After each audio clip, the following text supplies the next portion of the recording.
Delhi MCD के सदन की कार्यवाही कल सुबह 10 बजे तक के लिए स्थगित कर दी गई है और आखिरकार स्टैंडिंग कमेटी के सदस्यों का चुनाव यहां पर नहीं हो पाया। इससे पहले रात भर रह रहकर यहां पर हंगामा होता रहा। स्टैंडिंग कमेटी के चुनाव के दौरान पूरे देश ने शर्मनाक तस्वीरें देखी, जहां चुने हुए प्रतिनिधि सदन की मर्यादा की खुलेआम धज्जियां उड़ाते हुए दिखे। सदन में रात में जबरदस्त धक्का मुक्की, हाथापाई, मारपीट तक हुई। पार्षदों ने एक दूसरे पर पानी की बोतलें फेंकी, टेबल पर पार्षद चढ़ गए। इस भारी हंगामे के बीच सदन की कार्यवाही कल तक के लिए स्थगित कर दी गई है, सुबह 10 बजे तक के लिए। लेकिन सवाल यह है कि ये पूरा हंगामा हुआ क्यों, जबकि मेयर और डिप्टी मेयर का चुनाव कल शांतिपूर्ण तरीके से हो गया था।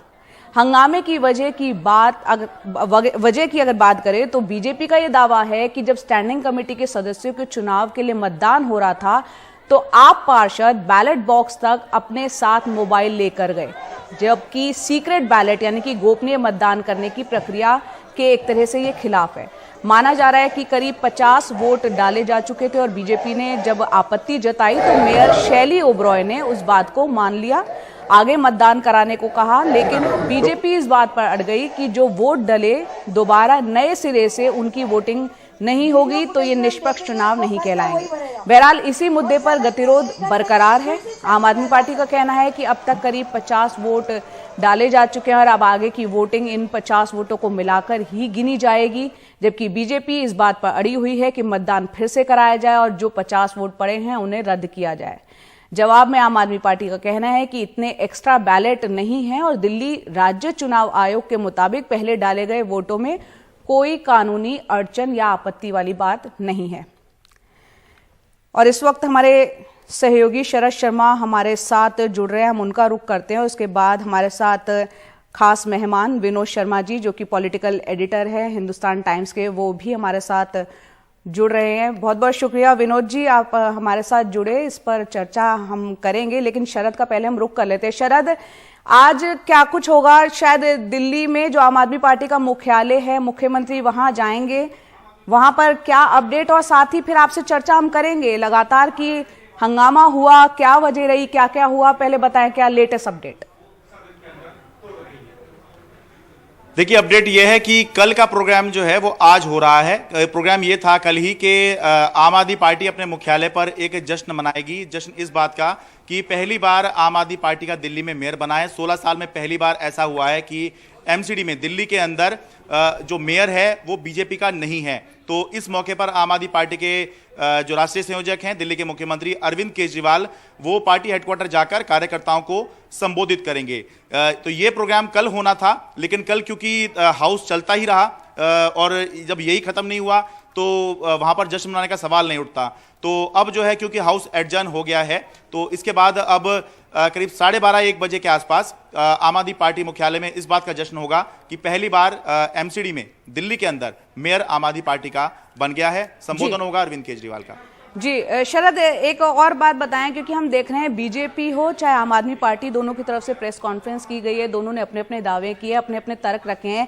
आपसे समझना चाह रहे हैं, जब कल शांतिपूर्ण तरीके से मेयर और डिप्टी मेयर का चुनाव हो गया था, उस दौरान जो है पार्षद जो है मोबाइल अपने पास नहीं रख सकते थे, ऐसे में बाद में जब स्टैंडिंग कमेटी के सदस्यों का चुनाव हो रहा था तब उन्हें अलाउ क्यों कर दिया गया? इस पर क्या सफाई दी गई है आपकी मेयर की तरफ से? देखिए, ये कहा गया है कि मोबाइल जो है वो बैन नहीं है कि आप वोटिंग में लेके जा सकते हैं, इस पे कोई प्रतिबंध नहीं है, ऐसा कहीं लिखा नहीं हुआ है, इसलिए शुरू में उसको अलाउ कर दिया गया। लेकिन जब बीजेपी की तरफ से आपत्ति हुई तब जो है उसको ये कहा गया कि ठीक है, आप आपत्ति कर रहे हैं तो इसको अलाउ नहीं करते हैं। तो इसको लेकर जो है बीजेपी लगातार आपत्ति कर रही है कि ये कहा गया मेयर की तरफ से कि ठीक है, अब आप बैठिए, हम चुनाव करा रहे हैं। बीजेपी ने कहा कि ये इससे पहले जो वोट पड़े हैं, करीब 47 वोट की बात है, कि ये जो पहले वोट पड़े हैं ये भी आप अंडू कराइए, यानी कि ये जो हैं अवैध हैं और आप एक से शुरू कराइए। अब इस बात पर मेयर और आम आदमी पार्टी अड़ गए हैं कि ऐसे तो कल को आप फिर से कह देंगे कि दोबारा से कराइए, किस आधार पर इन वोटों को इलीगल करार दे दिया जाए? ऐसा कहाँ लिखा है कि आप मोबाइल नहीं ले जा सकते? अभी कुछ देर पहले संजय सिंह ने प्रेस कॉन्फ्रेंस की तो उसमें उन्होंने हवाला दिया कि जो एमसीडी के लिए चुनाव हुए थे जिसमें आम लोगों ने वोट डाले थे, तो इलेक्शन कमीशन ने उसमें यह कहा था कि पोलिंग बूथ तक जो वोटर हैं वो अपना मोबाइल फोन लेकर जा सकते हैं। इस बात को लेकर जो है दोनों ही तरफ से गतिरोध बना रहा, ये अभी बना है और कल भी बात वहीं की वहीं आएगी कि ये बीजेपी ये कह रही है कि आप एक से ही कराइए, आम आदमी पार्टी कह रही है कि एक से कैसे करा दें, जहां पर हंगामा शुरू हुआ था, जहां पर वोटिंग रुकी थी वहीं से ही कराया जाएगा। तो ये कुल मिला के अभी मामला फंसा हुआ है। लेकिन एक बड़ा सवाल है जया, जो हमें समझना चाहिए, वो ये है कि मेयर डिप्टी मेयर के जो वोटिंग के आंकड़े हैं वो ये बता रहे हैं कि बीजेपी संभव है कि तीसरी सीट जीत जाए, क्योंकि उसके पास अपने जितने वोट थे वो तो थे, उसने 2-3 वोट और जो है कहीं से इंतजाम किया है, तभी उसकी संख्या बढ़ गई है। बीजेपी की संख्या 113 होनी चाहिए थी, जो ऑफिशियल है कि उसके पास इतने पार्षद हैं, लेकिन उसकी 116 वोट तो जो है उसको मेयर के चुनाव में पड़े, और डिप्टी मेयर में जब गौतम गंभीर ने भी वोट नहीं डाला तब भी उनको 116 वोट पड़े, यानी कि 3-4 वोट जो है बीजेपी के पास एक्स्ट्रा इंतजाम हो गए हैं। और इतने होने पर वो स्टैंडिंग कमेटी में अपनी तीसरी सीट जीत सकती है, जिसके लिए सारी लड़ाई चल रही है। जी तो फिर जो है गतिरोध किस बात को लेकर हो रहा है, ये हमें थोड़ा सोचना होगा। बिल्कुल हमें सोचना होगा, और जो पार्टियां इसमें इन्वॉल्व हैं, आम आदमी पार्टी हो चाहे बीजेपी है, उनको भी सोचना होगा, क्योंकि जो तस्वीरें सामने आई है वो बेहद शर्मनाक है। क्योंकि जनता के चुने हुए प्रतिनिधि अगर धक्का मुक्की करेंगे, टेबल पर चढ़ जाएंगे, जिनको कानून का बकायदा संविधान के मुताबिक जो कायदे कानून में पालन करना होता है वही तोड़ेंगे, तो कैसे काम चलेगा। विनोद शर्मा जी हमारे साथ है। विनोद जी, आपको क्या लगता है ये पूरा स्टैंडिंग कमेटी को लेकर जो इतना ज्यादा चुनाव को लेकर विवाद हो रहा है, हंगामे की वजह आपको मूल वजह क्या समझ में आ रही है? शरद को भी आपने सुना। देखिए, Bharatiya Janata party indirectly municipality को कंट्रोल करना चाहती है, क्योंकि जो स्टैंडिंग कमेटी होती है उसके पास जो पावर्स हैं वो अपार पावर्स हैं, और वो उन पावर्स को हासिल करने के बाद भारतीय जनता पार्टी ये अपेक्षा करती है कि मेयर ना भी हो, डिप्टी मेयर ना भी हो, फिर भी म्युनिसिपल कॉर्पोरेशन के अंदर जो फैसले होंगे उन पर उनकी छाप रहेगी। और यही मुख्य कारण है, जैसे कि आपके संवाददाता ने बताया कि 113 वोट जो उनके पास अपने हैं, उसके अलावा उन्होंने 3-4 ज्यादा पाए, 116 मेयर के इलेक्शन में, और फिर दोबारा 116 डिप्टी मेयर के इलेक्शन के बावजूद इसके कि गौतम गंभीर का वोट नहीं पड़ा, वो नहीं वोट दे पाए। इसीलिए ये सब रस्साकशी चल रही है कि वो चाहते हैं कि बिना सेल फोन लिए जो वोट डले वो सारे डले, समस्त वोट डले। जो 50 अभी तक डल गए हैं वो दोबारा खारिज करके उनको दोबारा से डलवाया जाए। इससे साफ जाहिर है कि भारतीय जनता पार्टी जो है वो जो सदन के अंदर जो आम आदमी पार्टी की मेजॉरिटी है उसको मैनिपुलेट करना चाहती है। उसको ये अपेक्षा है कि जो और सदन में लोग बैठते हैं, 8-9 लोग बैठते हैं, भले कांग्रेस के हों और पार्टी के हों, कि उनके वोट उनको मिल जाएं। ये जो मैनिपुलेशन है ये भारतीय जनता पार्टी ने परस्पर विभिन्न प्रदेशों में किया है। जहां पर उनका बहुमत नहीं था वहां भी उनकी सरकारें उन्होंने इसी माध्यम से बनाई हैं। और मैं ये समझता हूं कि ये जो सदन के अंदर हमने देखा मारपीट और धक्का मुक्की, इससे ज्यादा खतरा ये जो इंटरनल मैनिपुलेशन होती है सत्तारूढ़ दलों के द्वारा, और जिनके पास वो सक्षम होते हैं साधनों के हिसाब से और चीजों के हिसाब से, कि वो लोग जो है वो जो हमारा आपका मत है, हमारा जो मैंडेट है, उसको डाइल्यूट करने में अपने आप को सक्षम पाते हैं, और कभी कभी उसका तिरस्कार भी हो जाता है। विनोद जी, ये क्योंकि शुरुआत से ये आरोप बीजेपी पर लगता रहा है, क्योंकि हमने देखा कि सदन की कार्रवाई 3 बार पहले भी किस तरह से हो हंगामे के चलते यहाँ पर चुनाव नहीं हो पाया था, मामला सुप्रीम कोर्ट तक पहुंचा था। सुप्रीम कोर्ट ने आदेश किया था कि पहली ही जो बैठक में ये तमाम चुनाव हो जाने चाहिए थे, वो नहीं हो पाया, कल तक स्थगित हो गया 10 बजे तक। आपसे समझना चाह रहे हैं कि यहाँ पर जो बीजेपी आरोप लगा रही है मोबाइल के यूज करने को लेकर, उस पर आप क्या जानकारी दे पाएंगे? उस पर नियम कायदे क्या कहते हैं? क्योंकि संजय सिंह यहाँ पर कह रहे हैं स्टेट इलेक्शन कमीशन ने एमसीडी चुनाव में वोटिंग के दौरान अलाउ कर रखा था, तो क्या वो नियम यहाँ पर सदन में लागू होते हैं इस प्रक्रिया में? अगर वो नियम लागू, अगर ऐसा नियम नहीं है तो क्या रोक रहा है भारतीय जनता पार्टी को कि इलेक्शन कमीशन के पास चली जाए? वैसे तो आमतौर पे ही चले जाते हैं भाई, इस बात पे चले जाते हैं कि रिगिंग हुई, इस बात पे चले जाते हैं ईवीएम खराब हुई, इस बात पे चले जाते हैं कि और धांधली हुई। इसमें क्यों नहीं जा रहे? मैं ये समझता हूं कि असली मसला ये है कि भारतीय जनता पार्टी के पास जो आंकड़े हैं, उन आंकड़ों से ज्यादा वो समेटना चाहते हैं, वो हासिल करना चाहते हैं ताकि उनकी पैठ स्टैंडिंग कमेटी में रहे। जी देखिए, इसमें अहम लड़ाई स्टैंडिंग कमेटी की लड़ाई है और इसलिए वो अंततोगत्वा यही कोशिश करेंगे। और जो 50 जिन्होंने वोट ऑलरेडी डाल दिया है, क्या वो जो वोट डले हैं उनमें इनको ये लगता है कि जो इनके अपने वोट है उनसे ज्यादा उनको मिले होंगे? तो मैं ये समझता हूँ कि ये सारी रस्साकशी वोटों की जो गिनती है उसको मैनिपुलेट करने के लिए है।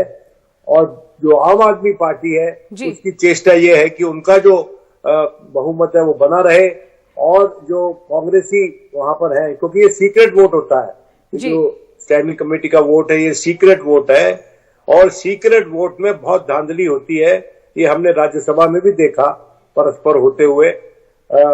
और वहां तो ऐसा है कि आप दिखा नहीं सकते वोट अपना किसी को, और अगर दिखा देते तो वोट खारिज हो जाता है। तो यही मैं समझता हूँ यहाँ पर इशू है कि शायद वो जो वोट डाल रहे हैं वो अपने सेल फोन पे दिखा रहे हैं या ऐसा कुछ कर रहे हैं। तो ये विनोद जी, यानी ये जो मामला जो है आप बता रहे हैं स्टेट इलेक्शन कमीशन या फिर आगे कानूनी पेच में फंसता हुआ भी दिख सकता है। आप एक चीज और यहाँ पे क्लैरिटी दें कि स्टैंडिंग कमेटी का जाहिर सी बात है, क्योंकि एमसीडी के बजट की अगर बात करें तो करीब 16,000 करोड़ का है। सारी कवायद उस बजट को लेकर भी है और स्टैंडिंग कमेटी यहाँ पर जो वित्तीय और प्रशासनिक हथियार के तौर पर इस्तेमाल की जाती है, असली सरकार एमसीडी की अगर मानी जाए तो स्टैंडिंग कमेटी को माना जाता है। तो ये पूरी कवायद उस पर अपना दबदबा कायम करने की लग रही है। बिल्कुल यही आपको मैं बात रहा हूँ, परस्पर यही तो मैं कह रहा हूँ कि स्टैंडिंग कमेटी में अपनी पैठ बनाने के लिए भारतीय जनता पार्टी की कोशिश है और आम आदमी पार्टी की कोशिश है कि स्टैंडिंग कमेटी में उनके पास वो आंकड़े ना हो जिन आंकड़ों के चलते वो अपनी छाप वहां छोड़ सकें। यही रस्साकशी है। और अगर स्टैंडिंग कमेटी अगर आम आदमी पार्टी के हाथ से निकल जाती है तो फिर मेयर और डिप्टी मेयर बुतों की तरह वहां बैठे रहेंगे और सारा कामकाज और सारे निर्णय जो हैं वो भारतीय जनता पार्टी के हाथ में जा सकते हैं। जी विनोद और जी, वो सबसे बड़ा तिरस्कार होगा हमारे और आपके जजमेंट का, मैंडेट का। बिल्कुल बिल्कुल, इस पर हम चर्चा जारी रखेंगे। यहाँ पर विजेंद्र गुप्ता जो कि नेता बीजेपी है, उनसे बात की है शरद शर्मा ने, वो क्या पक्ष रख रहे हैं बीजेपी की तरफ से, वो क्या कह रहे हैं वो भी सुन लेते हैं। दिल्ली बीजेपी के वरिष्ठ नेता विजेंद्र गुप्ता हमारे साथ हैं। विजेंद्र जी, डेडलॉक कैसे खत्म होगा? आज एक तरह से छुट्टी तो मिल गई है, सब परेशान थे, थके हुए थे, नींद आ रही थी सबको, लेकिन बात तो कल भी वही आएगी। उधर से कहा जा रहा है आम आदमी पार्टी की तरफ से और मेयर ये कह रही हैं कि जो वोटिंग है वो वहीं से शुरू होगी जहां पर रुकी थी। आप लोग कह रहे हैं कि एक से कराओ। तो रिगिंग हुई है तो उन्होंने खुद मान लिया। मोबाइल आपने मेयर डिप्टी मेयर के इलेक्शन में मोबाइल अलाउड नहीं है वोटिंग करते वक्त, और मेयर कहती है स्पेसिफिकली कि स्टैंडिंग कमेटी के चुनाव में मोबाइल आप ले जा सकते हैं। तो ये कौन सा नियम हुआ कि आप सीक्रेट बैलेट को वॉयलेट करा रहे हैं, वॉयलेशन हो रहा है और वहाँ पर फोटो खींचे जा रहे हैं। तो जब उन्होंने डायरेक्शन दी और उसके बाद वोटिंग शुरू हुई तो जो भाजपा के सदस्य हैं उन्होंने देखा कि ये तो सीक्रेट बैलेट का वॉयलेशन हो रहा है। लोग फोटो खींच करके बाहर ला रहे हैं, व्हाट्सएप कर रहे हैं। तो ऑब्जेक्शन उठाया तो उसको मान लिया गया कि भाई हाँ रिगिंग हुई है, तो अब मोबाइल अलाउड नहीं होगा। तो सदस्यों का कहना था कि अब मोबाइल अलाउड नहीं होगा, तो अब तक जितने वोट पड़ गए हैं तो उसमें तो सब में वॉयलेशन हो गया है। वो कह रहे हैं कि वो जो पड़ गए हैं उनको कैसे इलीगल कहते हैं। आगे के लिए आपकी बात मान ले रहे हैं, पर वो कह रहे हैं कि जो हो गए हैं उनको इलीगल कैसे कर दें। नहीं, तो आपने जो ये कहा कि मोबाइल नहीं ले जाएंगे अब, तो किस आधार पे कहा? आपको लगा ना कि वॉयलेशन हो रही है? वो तो मतलब बीजेपी मांग कर रही थी, लगातार हंगामा हो रहा था। नहीं, हंगामा हो रहा था। ये कहकर हंगामा वो चल रहा था, आपत्ति चल रही थी। चलिए आप हंगामा नहीं है, आपत्ति चल रही थी कि भाई मोबाइल क्यों ले जाने दिया जा रहा है वोटिंग के दौरान। नहीं, मोबाइल की मैं आतिशी का मोबाइल मंगाइए, व्हाट्सएप किए गए सीक्रेट बैलेट के वोटर ने वोट डाल के आतिशी को और इनके बड़े नेताओं को स्क्रीनशॉट भेजे हैं, तो वॉयलेशन हो गई। और दूसरा आप फिर कहते हैं कि हाँ हम करा लेंगे एक से वोटिंग, ये भी मना नहीं किया, लेकिन हमारे पास बैलेट पेपर कम है। हाँ, ये बात कही कि बैलेट पेपर नहीं है, बैलेट पेपर यानी कि आपने मान लिया कि रिगिंग है, लेकिन रिगिंग को इसलिए अलाउ करेंगे कि बैलेट पेपर नहीं है। तो आपने अभी तो 24 घंटे के लिए एडजॉर्न, फिर आपने झूठ बोला कि 24 घंटे के अंदर अंदर चुनाव कराना ही पड़ेगा। तो अगर आपको 24 घंटे के अंदर अंदर चुनाव कराना था तो अब आपने एक दिन आगे क्यों बढ़ा दिया सदन? केजरीवाल जी की डायरेक्शन पे रात को सदन में झगड़ा किया गया और जानबूझ के बीजेपी के मेंबर्स को मारा गया। शुरुआत पूरे मामले की जांच होनी चाहिए। तो हम लगातार चर्चा कर रहे हैं किस तरह से दिल्ली एमसीडी के सदन की कार्यवाही अब कल सुबह तक 10 बजे तक के लिए स्थगित करनी पड़ी है। काफी हंगामा हुआ है, गतिरोध बना हुआ है। विनोद शर्मा जी हमारे साथ बने हुए हैं। विनोद जी, हमने ब्रेक से पहले जो बीजेपी के नेता हैं विजेंद्र गुप्ता, उनको सुनाया। वो कह रहे हैं कि ये पूरा रिगिंग का मामला बनता है। वोट के वक्त वहां पर फोटो क्लिक की गई, स्क्रीनशॉट लिया गया, आगे भेज दिया गया। बाद में ये भी कहा गया कि ये बैलेट पेपर भी नहीं है। तो ये पूरा रिगिंग का मामला लग रहा है क्या? अभी रिगिंग तो जब होती है ना, जब आपके पास वोट हो और आपके वोट कम निकल रहे हो। फिर भारतीय जनता पार्टी पास जीतने के लिए वोट नहीं है।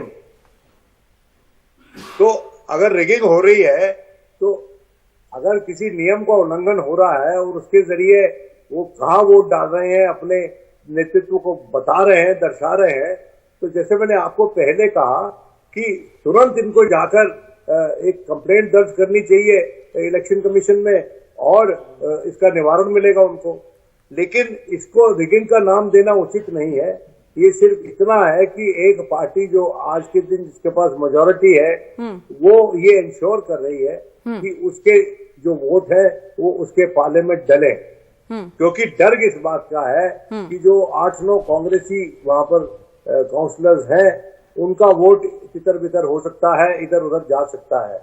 तो असल में सवाल मैनिपुलेशन ऑफ वोट का है कि ये वोट मैनिपुलेट हो रहा है और मैनिपुलेशन भी रिगिंग ही होती है।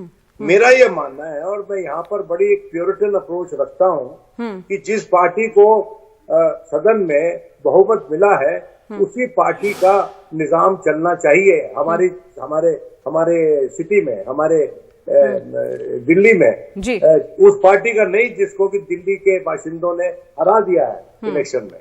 भले ही वो कितने कम वोट से हारी हो, वो बात अलग है कि बात अपेक्षा करते हैं कि उनका भी सपोर्ट बेस दिल्ली में है क्योंकि वो हारी है और वो बुरी हार नहीं थी। लेकिन देखिए, विक्ट्री में तो आदमी को हम्बल हो जाना चाहिए और डिफीट में ऑनेस्ट होना चाहिए कि भाई हाँ हम हार गए हैं, इनको चांस दिया है सरकार ने, जनता ने सर आंखों पर, अब देखते हैं कैसे चलाते हैं निजाम अपना। लेकिन ये नहीं कि आप एक अहम कमेटी को मैनिपुलेट करके आप हमारे जो मैंडेट है उसका मजाक उड़ाएं, ये गलत बात है। जी, आप जिस तरीके की तवक्को पॉलिटिशियन से, नेतागण से रख रहे हैं, जो हम्बलनेस की आप बात कर रहे हैं, जो तस्वीरें दिख रही हैं वो ठीक उसके उलट दिख रही हैं। आपसे ये समझना चाह रहे हैं, जिस तरह से हम देखते हैं संसद में जिस भाषा का प्रयोग होता है, वर्ड्स को एक्सपंज कर दिया जाता है, जो सांसदों को निलंबित कर दिया जाता है सदन की कार्रवाई से कुछ वक्त के लिए, ये जो तस्वीरें हैं, क्या इस तरह की कार्रवाई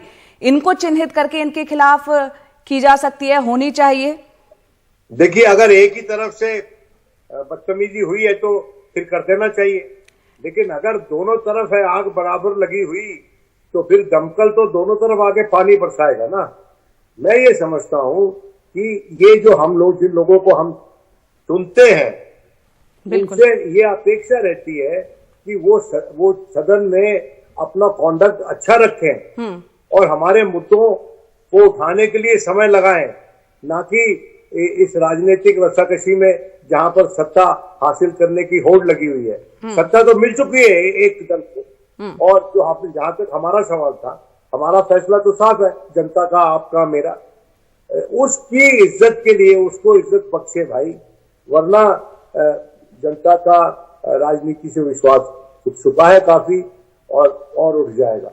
और जी, मैं निवेदन करना चाहता हूं भारतीय जनता पार्टी के पास को कि भारतीय जनता पार्टी के पास पर्याप्त सत्ता है इस देश में, और दिल्ली में अगर नगर निगम उनके हाथ में नहीं है, कई वर्षों के बाद उनके हाथ से निकला है, कई वर्षों के बाद, तो जनता ने उनको पूरा चांस दिया ना।